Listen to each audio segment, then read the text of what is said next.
सभी को जय सिया राम। रामचरितमानस लंका कांड दोहा संख्या 36। बधि बिराध खर दूस नहीं, लीला हत्यो कबंध। बाल एक सर मार्यो, तेहि जानहु दस कंध।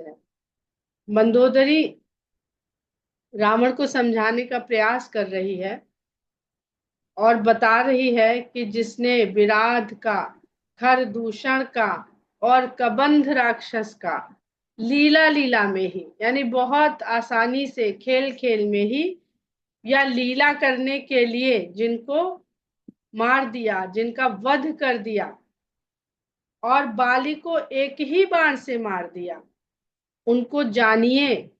हे दशकंध, उनको जानिए, समझिए। तो दशकंध से अर्थ क्या है? जो कंधा होता है वो हमारे शरीर में बहुत महत्वपूर्ण स्थान है, हमारे स्ट्रक्चर का। पूरे शरीर में दो जो क्षेत्र है वो बहुत महत्वपूर्ण है पूरे शरीर के लिए। एक हमारे कूल्हे के पास की हड्डी और एक ये कंधे के पास की। तो ये पूरा जो हमारा ढांचा है वो इसी को आधार बना करके खड़ा होता है। सबसे पावरफुल यही जगह है। अब जो कंधा है, इस पर अगर हम देखें तो कंधे पर ही शीश भी विराजमान है। कंधे का सिंहासन ना हो तो शीश कहाँ विराजमान होगा? तो जो कंधा है, शोल्डर है हमारा, अंदर से जो इसका ढांचा है, इसके ऊपर ही यहाँ पर शीश बैठता है और इसी कंधे से भुजा निकल। ठीक। तो शीश में क्या है? बुद्धि का स्थान है, मस्तिष्क है। मस्तिष्क के जो गुण है वो बुद्धि है। बुद्धि यानी जो हमारे जितनी भी ज्ञानेंद्रियां हैं, वो जो भी सूचना लाती हैं उनको भेजना सिर्फ यही है। तो अगर ये बहुत अच्छा चल रहा है तब तो बढ़िया है, पर यहाँ जो चल रहा है वो खाली सूचना मिल रही है। यानी इच्छा जो है उसको पूरा करने के लिए जो यहाँ से चलती है भुजा, जब तक वो कार्य संपादित करने को प्रयास नहीं करेंगी तो यहाँ चाहे जितनी इच्छा हो रही हो कोई पूरी नहीं कर पाएंगे। फिर इसका चलते पैर भी है लेकिन जो कंधे से महत्वपूर्ण चीज है वो है भुजा और शीश। तो रावण की 20 भुजाएं हैं, 10 शीश हैं, पैर दो ही है। तो चलता एक ही दिशा में है, जिधर अपनी इच्छा पूर्ति के लिए जाना। पैर उसके नहीं बहुत है।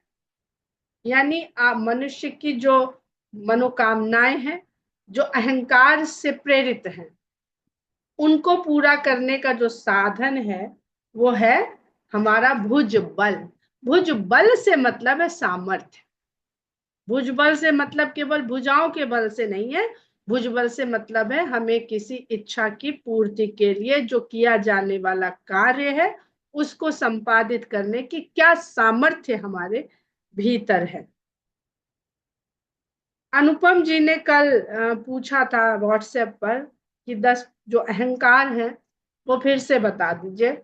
तो क्योंकि रावण को समझना बहुत जरूरी है, क्योंकि क्या कमियां हैं, क्या अवगुण हैं, क्या दोष है मनुष्य के भीतर, उनको अगर हम जान लेंगे तभी तो उनको छांट के अलग कर पाएंगे। बहुत सुंदर सुंदर इस पर प्रसंग गोस्वामी जी ने लिखे हैं कि किस लिए गुण और अवगुण बता रहे हैं। बाल कांड में ये सब है कि ताकि हम उसको उसके विभेद कर सके उसमें। तो जो 10 अहंकार के जो 10 रूप हैं उन सबका एक एक घर है, वो वहां वहां रहते हैं। मन में रहता है काम, इसीलिए कहलाती है मनोकामना। ठीक। तो मन और काम ये हैं दोनों अहंकार के स्वरूप, लेकिन ये दिखने में दो हैं एक। तो मन और काम, ये हो गया पहला। पहला मतलब नंबर से बोल रहे हैं, अब इसको श्रेणी में मत समझ लीजिएगा।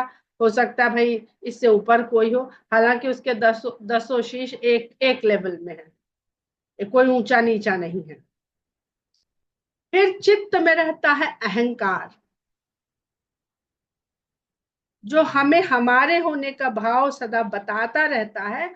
तो चित्त में अहंकार रहता है, जिसको जैसे मन और काम एक है, उसका प्रतिपादन क्या है, मनोकामना है, इच्छाएं हैं। तो ऐसे ही चित्त और अहंकार का क्या प्रतिपादन है, घमंड, घमंड की अनुभूति। और बुद्धि और ज्ञान, तो बुद्धि और ज्ञान बहुत बढ़िया है यूं, लेकिन जब अहंकार के वो अहंकार प्रदान करती हैं, तो क्या प्रतिपादित होता है, गर्व। हमें अपने ज्ञान पर गर्व हो जाता है और हम उसको सकारात्मक समझते हैं। फिर उसके बाद ईर्ष्या और क्रोध। अगर हमें ईर्ष्या नहीं होगी तो क्रोध नहीं आएगा, फ्रस्ट्रेशन नहीं होगा किसी बात का तो क्रोध नहीं आएगा। ईर्ष्या और क्रोध, और ये किस चीज में प्रतिपादित होता है, मद। यहाँ पर गर्व, घमंड, मद, इनमें थोड़ा थोड़ा अंतर है। मद यानी एक ऐसा घमंड जो हमें नशे में चूर कर दे। तो क्रोध में हम नशे में से हो जाते हैं, हमारा विवेक शून्य। जब नशा करते हैं तो क्या होता है, विवेक ही तो शून्य होता है। हमें अच्छे बुरे बुरे की पहचान नहीं रह जाती, कहाँ क्या बोलना है, कैसे जाना है, कैसे चलना है। कहते अरे छोड़ो भाई, वो तो नशे में थे, जो कह गए सो कह गए, उसका बुरा मत मानो। तो मद, ईर्ष्या और क्रोध प्रति, और क्रोध में भले हुए हम खुद ही कभी कहते अरे भाई गुस्से में कह दिया था, बुरा मत मानो, मेरा इरादा ही नहीं था। जब हम विवेक क्रोध शांत होता है और विवेक फिर से सिर उठाता है, तो बहुत बार हम स्वयं मान लेते हैं अपनी गलती। तो ये मद, मद के रूप में प्रतिपादित होता है। और मोह और लोभ, यह प्रतिपादित होता है स्वार्थ के रूप। किस लिए जोड़ते हैं हम, लोभ, लालच, संचय, संचय के रूप में प्रतिपादित होता है। तो संचय क्यों करते हैं, स्वार्थ के लिए। ये अहंकार का परिणाम है, ये जो 10 चीज हैं, और बाकी जो प्रतिपादन बताया वो उसके परिणाम है, वो हमें वो परिणाम देंगे ही देंगे। 10 शीश की तुष्टि के लिए, ये जो 10 चीज हम लोगों ने जानी, इनकी तुष्टि के लिए, यानी उनको संतुष्ट करने, संतुष्ट कभी होते नहीं है, इसलिए तुष्टि, भरता जाओ भरते जाओ, वो खाली रहता है पात्र अहंकार का, और चाहिए और चाहिए। तो भुज बल सदा कार्यशील रहता है। 10 शीश की तुष्टि के लिए भुजबल सदा कार्य। रावण कोई आलसी तो था नहीं, कुंभकर्ण की तरह सोया थोड़ी पड़ा रहता था, सदा कार्यरत रहता था। शीश विषय विकार का घर है, ये रावण के संदर्भ में बात हो रही है। शीश विषय विकार का घर है, और भुज बल है उसको संतुष्ट करने का साधन। अब यहाँ पर आइए और इसको पढ़ने समझने का प्रयास करिएगा। तो कहती हैं कि बलि विराध खर दूस नहीं, लीला हत्यो कबंध, बाली एक सर मार्यो तेहि जानहु दस कंध। हे दशकंध, उनको जानो। तो तुम्हारी तो सीमा है, फिर भी 10 शीश हैं, 20 भुजाएं हैं, लेकिन जिसके साथ तुम लड़ने की सोच रहे हो, उसके भुजबल का, उसकी सामर्थ्य की थोड़ी कल्पना तो करो। क्योंकि अनादि और अनंत की कल्पना ही की जा सकती है, कल्पना भी असंभव है कि हम उसको कल्पना करके किसी चीज में बांध के देख पाए, समझ। यही जलनाथ बंधायो हेला, उतरे प्रभु दल सहित सुबेला। जिसने खेल खेल में समुद्र को सेतु से बांध लिया। अब समुद्र को सेतु से बात, और ये याद रखिएगा कि ये जो हमने 10 शीश और 20 भुजाओं की बात करी, इसका मूल जो होता है वो नाभि है, क्योंकि नाभि के नीचे सब अधोलोक है।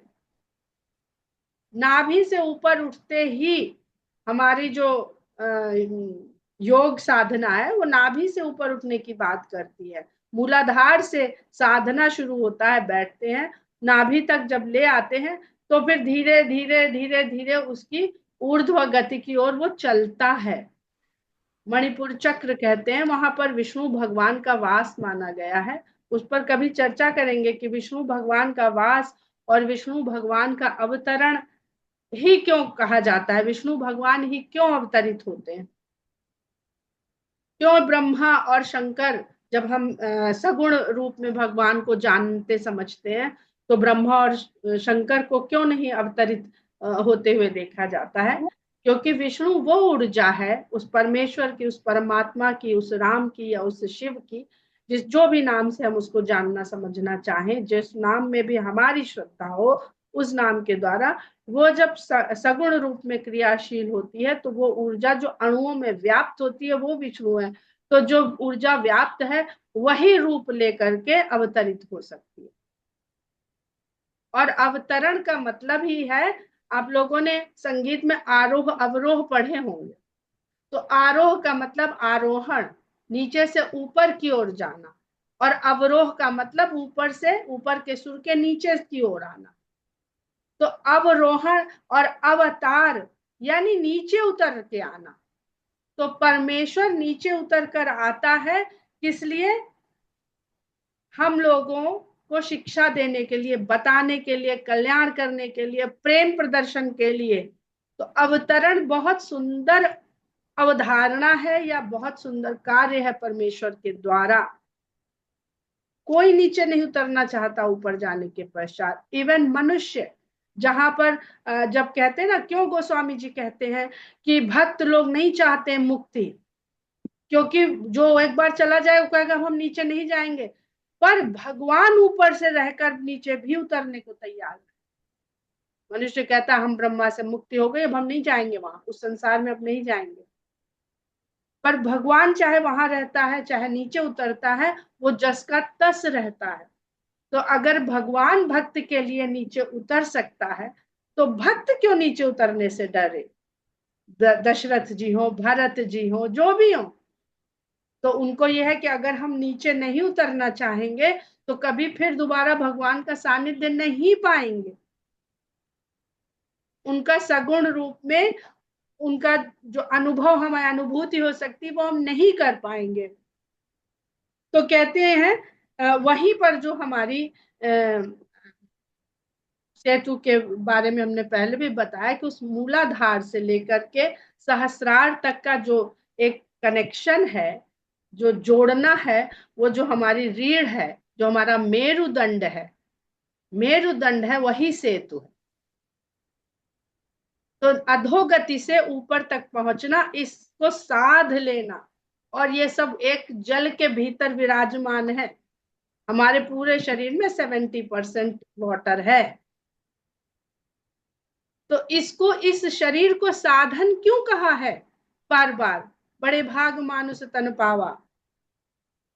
ये जो जलनाथ को बंधाया, अपने को साधिए और इसको बांध लीजिए, यानी अपने नियंत्रण में ले लीजिए। जय जलनाथ बंधायो हेला, उतरे प्रभु दल सहित सुबेला। और भगवान अपने दल के सहित सुबेल पर्वत पर उतर उठे। कार क्योंकि लंका की भूमि पर उतरे हैं तो सुबेल है, वैसे सुमेरु कहा जाता है। मेरुदंड का जो शीर्ष है वो सुमेरु पर्वत है, लेकिन ये लंका है इसलिए सुमेरु नहीं, सुबेल। कारुणिक दिन कर कुल केतु, दूत पठायो तब हित हेतु। जो, अब जब हम यहाँ की यात्रा करते हैं तो क्या, जो लोग कर ले जाते हैं उनको किस चीज के दर्शन होते हैं? एक ऐसे प्रकाश के दर्शन होते हैं जो कभी ओझल नहीं होता। वो प्रकाश कल्पना का नहीं कि आंख बंद करें, बहुत देर बैठे, बहुत देर बैठे, बीच में चमक दिख गई, या हमने ज्योति को देखा देखा त्राटक किया किया किया किया, जब आंख बंद करी तो वही ज्योति हमको दिख गई। ये तो हमारी जो इंद्रियां हैं इनकी कार्य प्रणाली ऐसी है कि वो दिखेगी।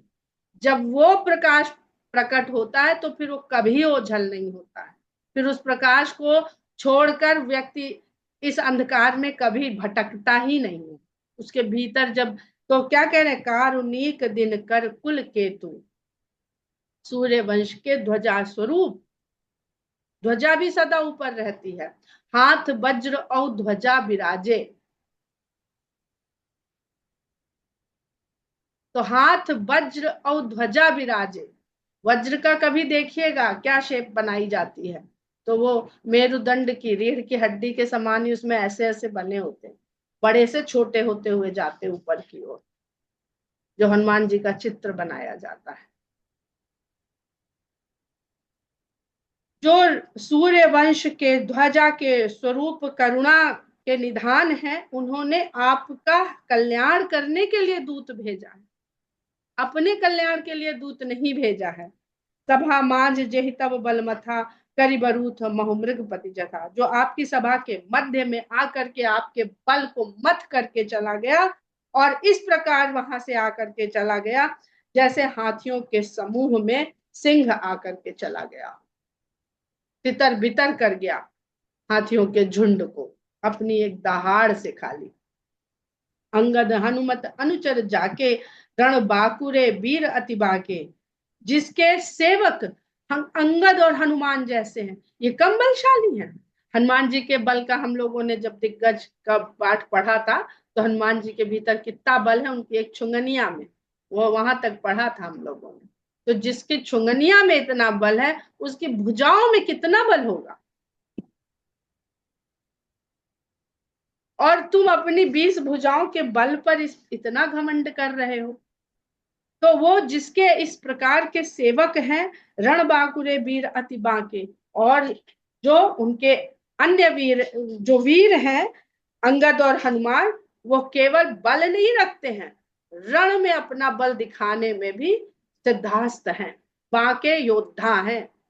तेहि कह पिय पुनि पुनि नर कहाहू, मुधा मान ममता मद बहाहू। हे प्रीतम, ऐसे नृप को, ऐसे तपस्वी को तुम बार बार मनुष्य कहते हो, बार बार मनुष्य कहते हो, और अपने मान के, ममता, मेरा मान, ममता कौन सी ममता, ममत्व का भाव, मेरा होने के तत्व का भाव। जैसे समता समानता का भाव, वैसे ममता मेरा, मम। अहंकार, अहंता और ममता, ये हर व्यक्ति के अंदर रहती है। समता बहुत कम लोगों के अंदर रहती है। तो मुधा यानी झूठी, झूठ मूठ की, झूठ मूठ का जो मान का आपने ममता के मद में को वहन कर रहे हैं। बहाहू का मतलब बह रहे नहीं, वहन कर रहे हैं। वहन यानी ढो रहे हैं। ये जो शीश है, इसमें आपने लाद रखा है मान के मद को, ये सब मेरा है। वहन करना, बहाहू, वहन शब्द तो सब जानते होंगे। तो वहन कर रहे हैं। अह कंत कृत राम विरोधा, काल विवश मन उपज न बोधा। कहती है, हे प्रियतम, ऐसा लगता है कि आप काल के वशीभूत हो गए हैं, तभी आपके मन में इतने ज्ञानी हैं, स्वयं ज्ञान प्राप्त कर लिया। अहंकारी मनुष्य की एक बड़ी कमजोरी होती है कि स्वयं जो ज्ञान प्राप्त करेगा उससे तो उसको बड़ा मजा आएगा, लेकिन दूसरे से अगर कोई ज्ञान लेना पड़ जाए तो उसके मन में ये भाव आ जाता है कि तुम हमसे ज्यादा जानते हो क्या, जो हमें समझा रहे हो।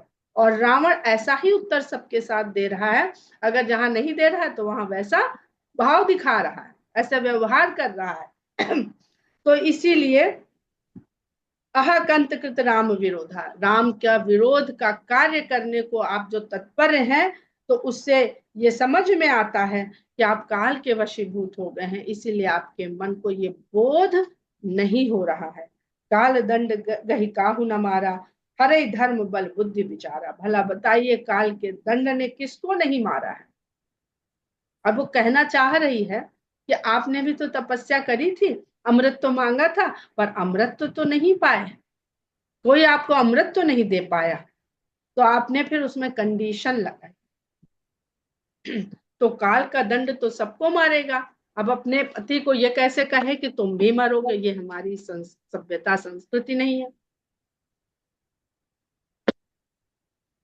नैतिक शिक्षा की तरह से वो इसे बताना चाह रही कि मरोगे तो तुम भी एक दिन।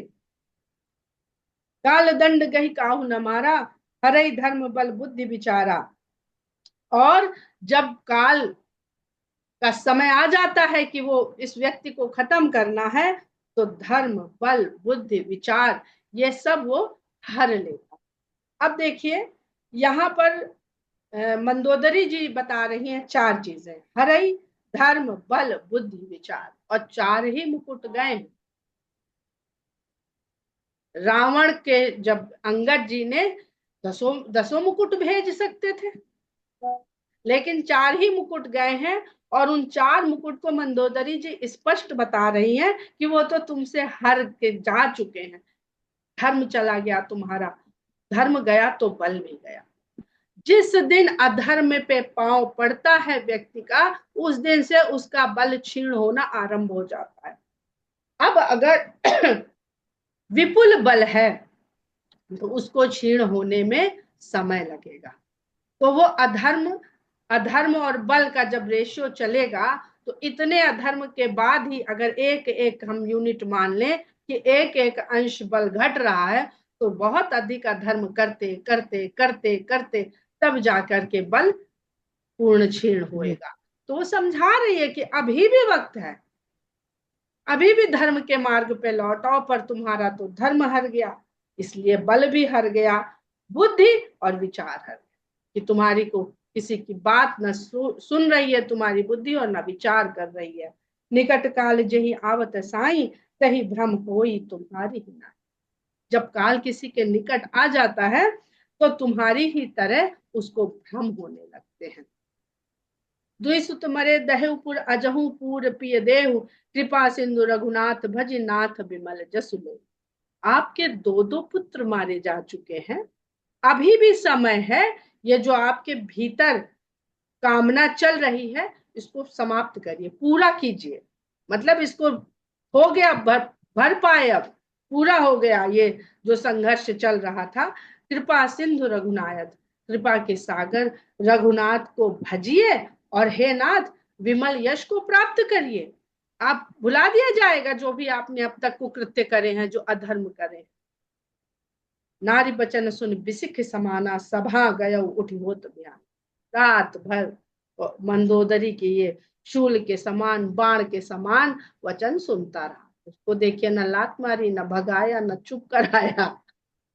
मंदोदरी की सामर्थ्य से रावण बहुत अच्छी तरह परिचित था। क्यों? क्योंकि मंदोदरी का पुत्र मेघनाद, और जब पुत्र जवान हो जाता है और सबल हो जाता है, तो अच्छे अच्छे पिता भी अपने को कंट्रोल में कर लेते हैं, अपनी तरफ मिलाए रखते हैं। और कुछ भी करके मेघनाद अपने पिता के विपक्ष में नहीं गया, हमेशा पिता की बात को सच साबित किया। जहां कहा वहां लड़ने चला गया, जिसको कह दिया उसको वध कराया, जिसको कहा उसको उठा लाया। लेकिन मंदोदरी का अपमान कर देगा तो भीतर भीतर समझदार तो था ही, अपने भर को समझदारी बहुत थी। तो मेघनाद अगर विरोध में चला गया तो फिर गड़बड़ हो जाएगी। तो घर में विभीषण को लात मार दी, क्योंकि विभीषण के बल सामर्थ्य से परिचित था। माल्यवान को मार दी लात, मतलब भगा दिया अपने उससे, अपने कितने सभासदों को भगा दिया अपनी सभा से, क्योंकि सबको जानता था हमारा क्या बिगाड़ लेंगे। लेकिन मंदोदरी रात भर उसको सुनाई बातें, उसको तो नहीं कहा कि शत्रु का यशगान कर रही हो बैठ के, जाओ निकल जाओ यहां से। क्योंकि माता का बल फिर एक समय पे पुत्र हो जाते, इसको आप अपने समाज में घर घर में देखिए। जो माए, जो स्त्रियां किसी कारणवश पिटती हैं, जब पुत्र जवान हो जाते हैं तो बाप की हिम्मत नहीं पड़ती है कि पत्नी के ऊपर हाथ उठा दे। बहुत सीधी सरल सी बात है, और जो हमें देखने को संसार में मिलती है। नारी बचन सुन बिसिक समाना, सभा गयो उठे हो तो बिहान। किसी तरह से तो उसने रात बिताई उसने महल में, और बिहान यानी सवेरा होते ही वहां से उठ के सभा में चला गया। बहुत इसने कान खा लिए। सभा में जाते ही देखिए क्या हुआ, बैठ जाई सिंहासन फूली। कुर्सी का मद बहुत बड़ा मद है, कुर्सी बैठते ही आदमी का बदल जाता है हाव भाव।